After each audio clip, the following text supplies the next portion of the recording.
All right, let's go, guys. Just as a warning, we are recording for those students who are at the Mendel Center practicing for the concert today. So make sure you're in your best form and make sure you keep it clean. All right, so torque is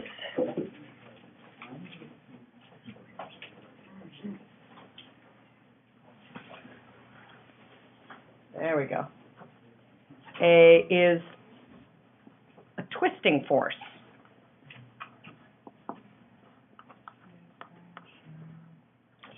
It causes rotation, and it's different than centripetal force. Centripetal force causes things to revolve. Torque causes things to rotate. Okay? So versus revolve.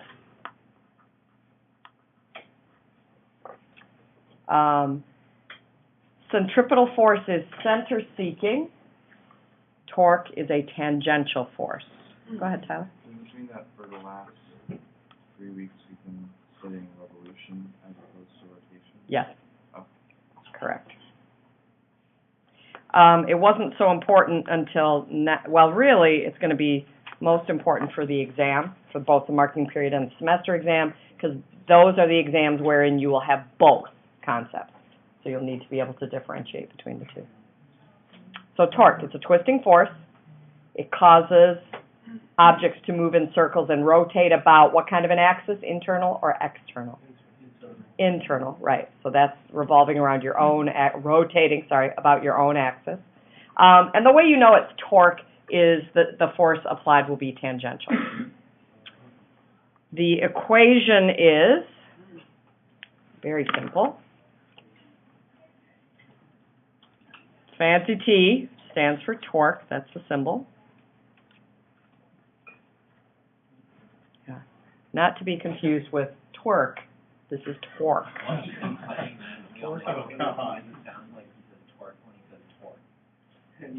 Okay. So that's where that whole discussion came from in fourth hour? Okay. Got it. Don't apply too much torque. Yeah, got it. But it doesn't sound like that. All right. Oh, when you say it sounds like torque. Torque. No, I said torque. Don't let this become Don't let this become a thing. Do not let this become ADD. All right, that's the tangential applied force. Notice I put this little symbol, this little subscript. What do you think that means? Perpendicular, yep. So it's a perpendicularly applied force.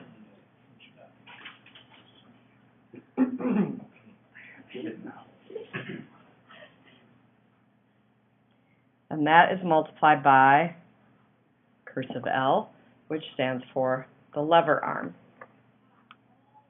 length of the lever arm. So that's the basic equation. Units for torque. Well, you tell me. What are standard metric units for force? Newtons. Standard metric units for length? Mm-hmm. Newton meters, yep. We've already studied a topic wherein we've used Newton meters. Anybody know what it is? It's abbreviated in our previous unit wherein we studied Newton meters. It's abbreviated as joules. Work, right. So the way we differentiate between work and torque, since it is the same unit, is that torque is left as Newton meters. Okay? And when we speak about work, we use joules. But they really do both boil down to Newton meters. Okay? Newton meters of torque. In the English system, what would force units be? In the English, what we use every day? Pounds and feet, but we reverse the order for some reason. So has anybody ever heard of foot-pounds of torque? No? Why do we I don't know why. You did? Oh, I'm sorry. So where a foot, you get an extra credit point for, severe emotional trauma. So Spirit, where do we, hear foot-pounds of torque? Right, good. Everybody? No, of course they didn't hear. Right, let it go, right? Say it one more time, Spirit. When we're talking about in terms of an engine grip, probably usually talk about foot-pounds of torque. So what do you think, so if an engine is rated in torque units, specifically foot-pounds, what are we talking about? The ability of the engine to do what? Twist the... The wheel. Drive shaft. Right, the drive shaft, basically the axle. So how much twisting force is applied to the axle to make the wheels turn? Okay. And more is better. All right, so let's discuss a few examples of torque.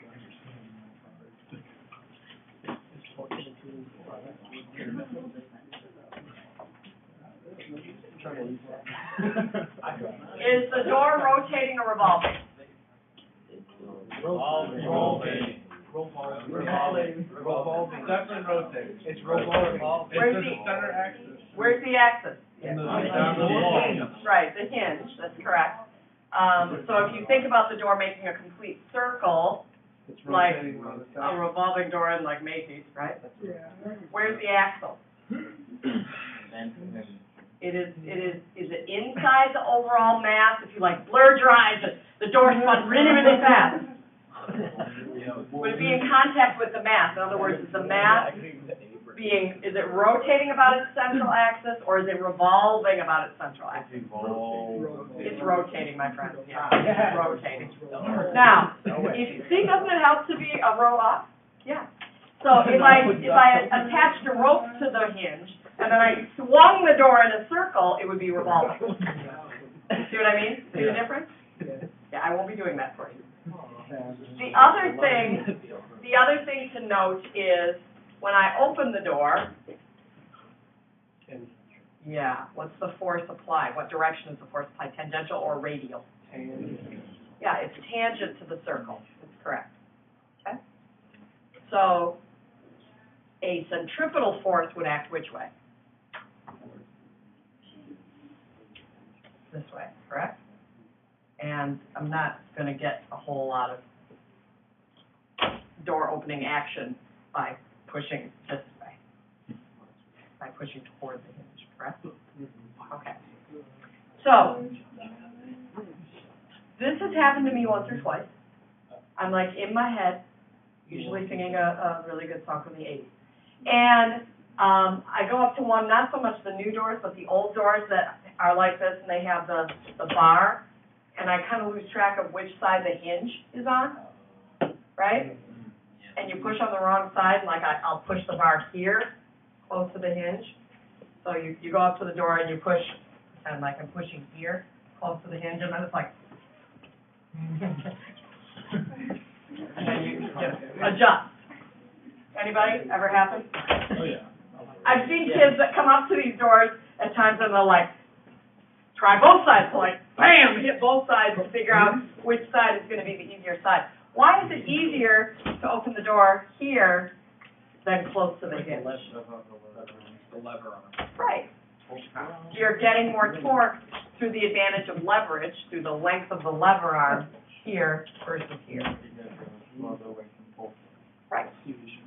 Okay.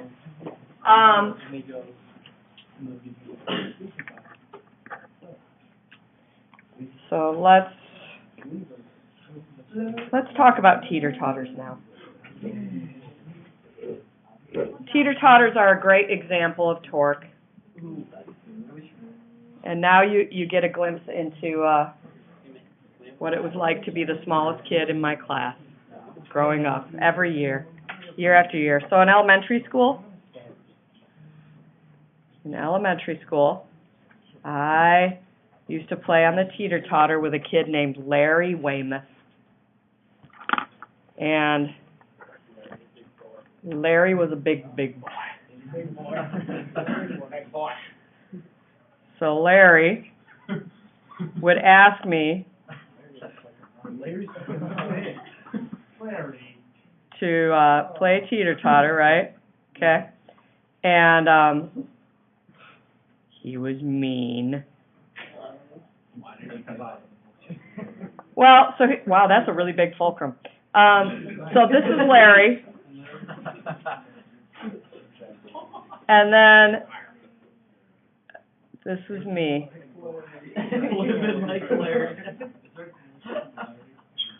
Yes, I wore pigtails. Okay.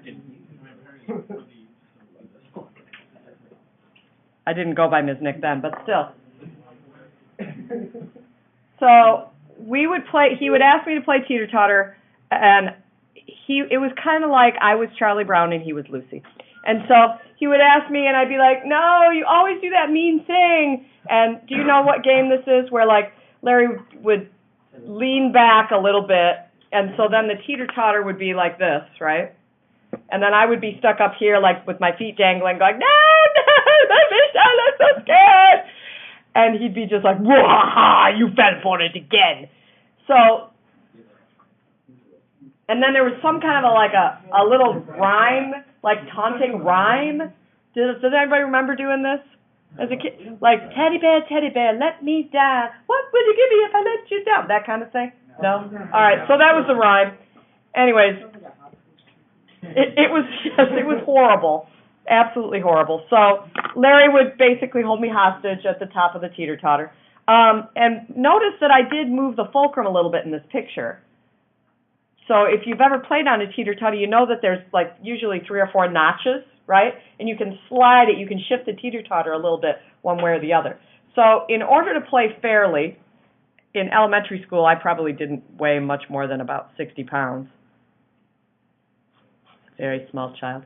And Larry probably weighed in easily at 180. Oh my gosh, he was massive. It's probably like about three. Oh yeah, he was mean to everybody. But I fell for this every time. To be honest, I think probably I had a small crush on Larry, thinking that he was going to this time it was going to be different, right? That's funny. You know, yeah. I got over it, but still. So, if there is no mass in the teeter-totter itself, to simplify this, how far away from the pivot point should we have to sit relative to one another? So how much longer should my lever arm be than Larry's? And in fact, let's make the whole thing 4 feet long. So how far should each of us sit from the pivot point? I should be how far? 3 feet, right? And Larry? 1 foot. And then your clockwise and counterclockwise torques will be equal in this particular case. Okay? So who is going to produce clockwise torque? Me or Larry? You. That is correct, Josh. So I am torque clockwise. And since this is a nice perpendicular force, it's 60 pounds, that is the abbreviation sometimes used for pounds, times 3 feet, or 180 foot-pounds of torque. And same thing for Larry, counterclockwise torque, 180 pounds times his measly 1 foot from the pivot point, 180 foot-pounds of torque. So all would be well if Larry didn't lean back, right? But when Larry leans back, what does that effectively do? It gives them more muscle. Yeah. What does it change? It doesn't change his weight. Change the center of gravity. Right. Shifts his center of gravity back a little bit, and then He artificially gains more. right, artificially gains more torque. Sure. There is a sign to torque, by the way, and clockwise torque is negative. Counterclockwise torque is positive. And that's because it follows the order of the unit circle. So if you think about quadrants in the unit circle, 1, 2, 3, 4, if you go that way, that's counterclockwise, right? So just for your own. We are going to be solving torque problems, and so typically the way I set these up, teeter-totter problems especially, is to sort of put an equal sign in between the clockwise and counterclockwise torques. So the torque over here has to equal the torque over here. Now, if you're curious, I did get even with Larry, because although being the smallest kid in my class through elementary school, I had one advantage on the playground. Well, yeah, I was smarter than most of them, but I was the best at chicken fights. Do you know what that is? Yeah. See, now, well, no, it's not that version. It's on the monkey bars. No, what's that? Oh. It's where, like you, two kids hang on the monkey bars, right, and they try to basically kick each other and get them down, right? But you're not really supposed to kick. The goal is to get your legs and wrap them around the waist of the other kid, and then pull down with your legs until they drop, right? And because I was little, I could get my legs higher than most of the other kids, right? Every once in a while, I got a kid around the neck. That was a little scary. But yeah. I had a serious six-pack when I was in elementary school. It takes a lot of core strength to do that. So one day, Larry says that he was going to challenge me to a chicken fight duel. Yeah, and that was the other thing is the bigger you are, the more upper body strength you have to hold your weight. So he wasn't, he was in elementary school. He wasn't that fit. So yeah. So we're doing the chicken fight thing, and this particular day, Larry was wearing sweatpants.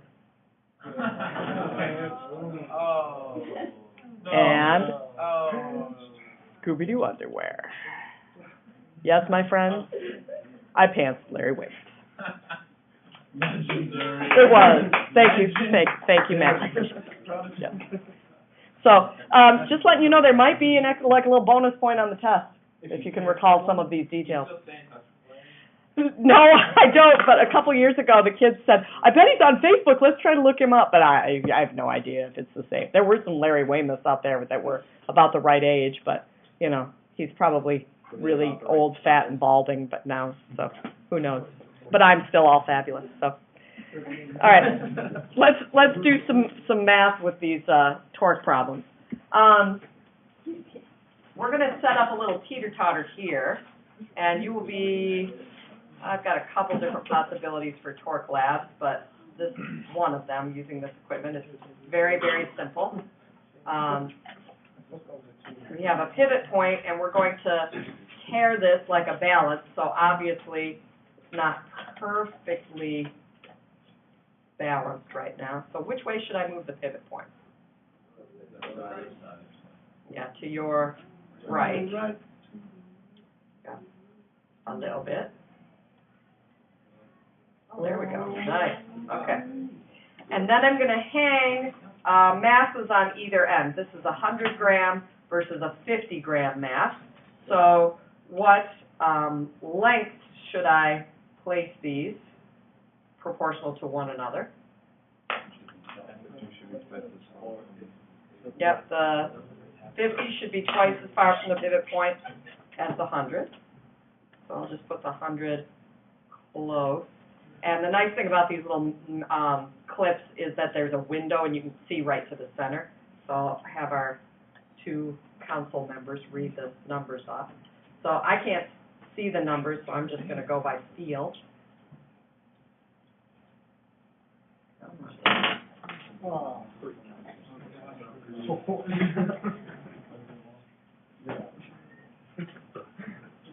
We should go think it. No, we'll keep that license on the show. Yeah, but that's the teacher. You go there.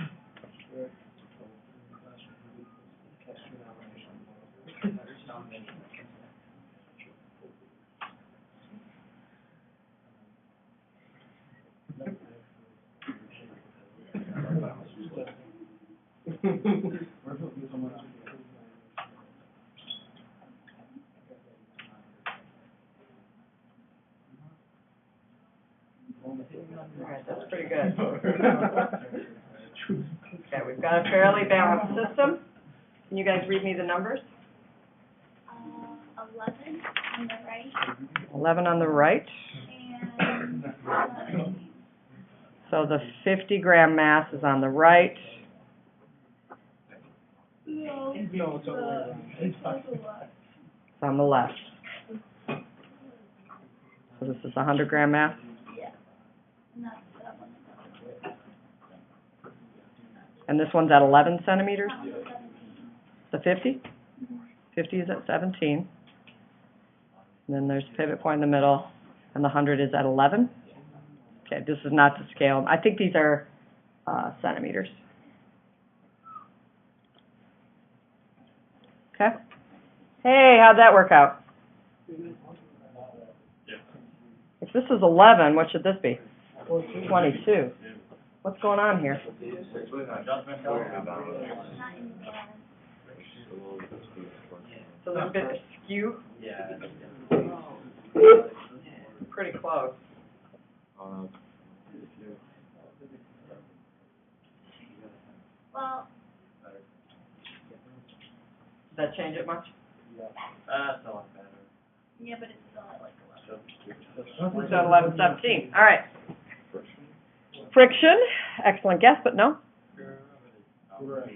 Gravity does not have regional differences that are going to have that impact. Technically it does, but the ruler is a mountain. What?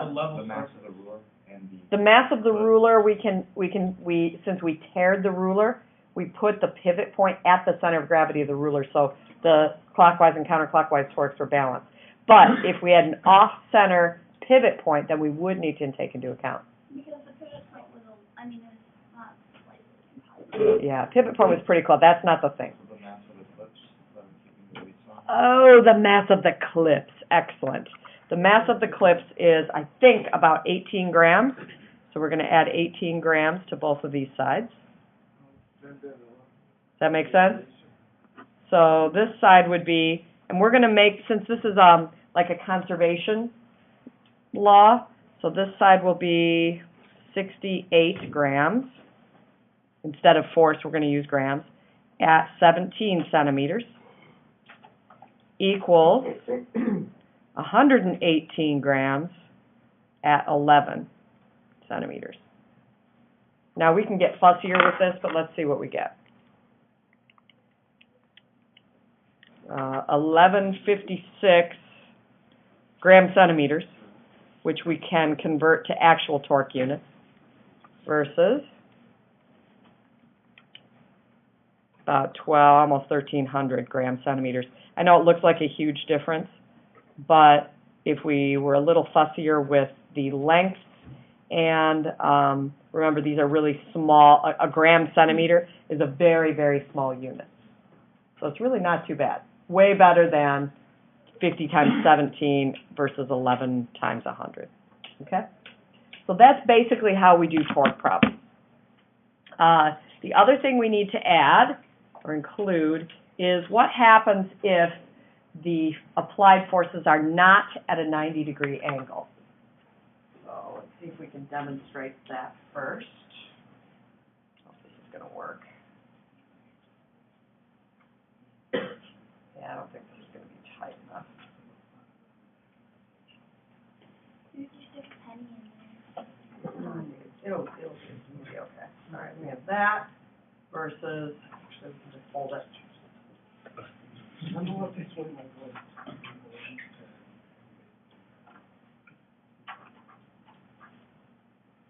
It's hard to feel, but somebody come up here and use your wrist as our measuring device.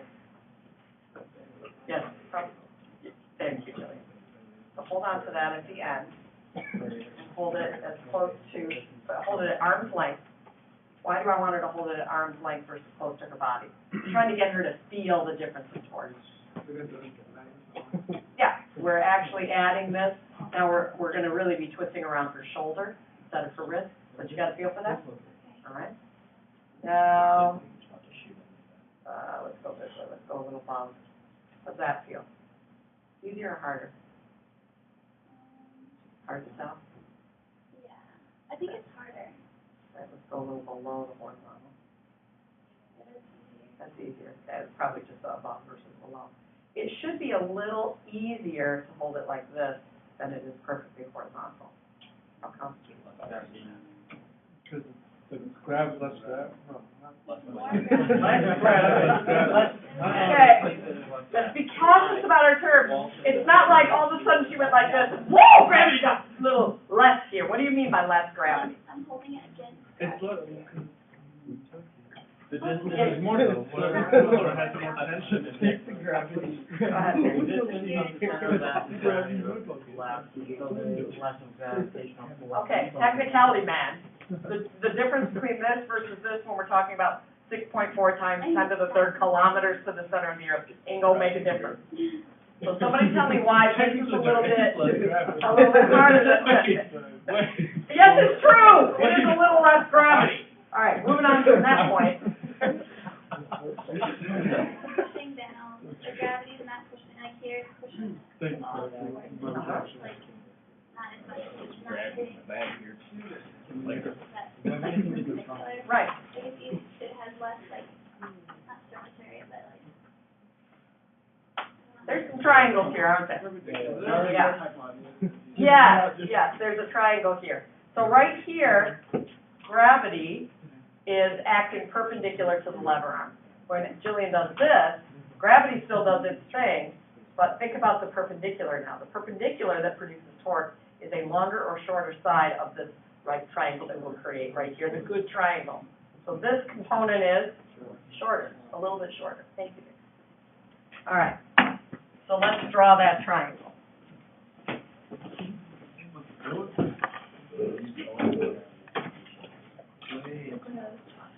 So what's the torque?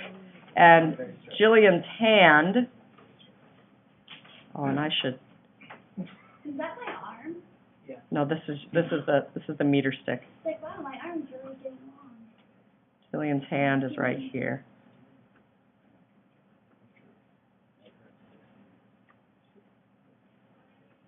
When I was little, I always wanted 6 fingers because I thought it'd be cool that I like everybody else. Okay, so that's Jilly's hand. She's got like a Mickey Mouse hand there, with only 3 fingers.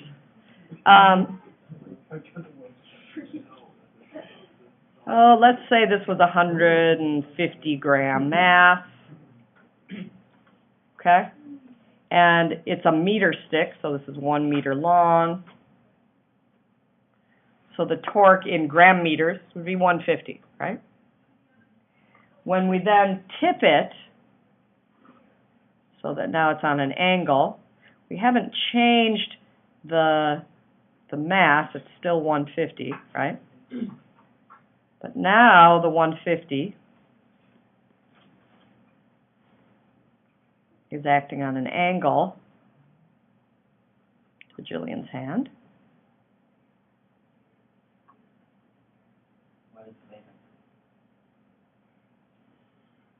Oh, we'll put something in.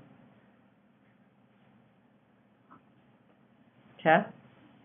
And let's say that the meter stick makes an angle with the horizontal of 15 degrees. Okay? Your job right now is to draw the right triangle here based on that angle, and then we're going to compare the torques.